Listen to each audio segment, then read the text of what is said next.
Hello everybody, this is Moses from Zaatar Gardens, and this is episode 108 of Gardening Without Edits.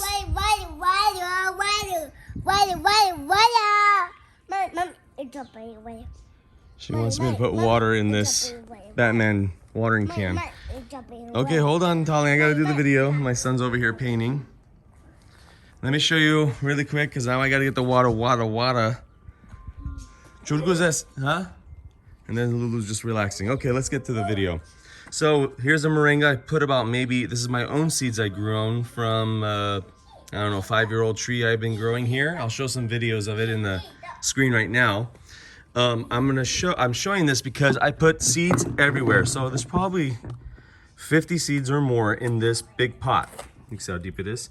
Okay, but look where the seeds are growing. Very healthy, might I add, right? On the edge.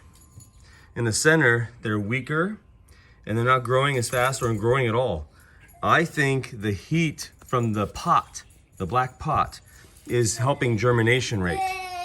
So, just really interesting. I gotta get the wada. So, happy gardening, everybody.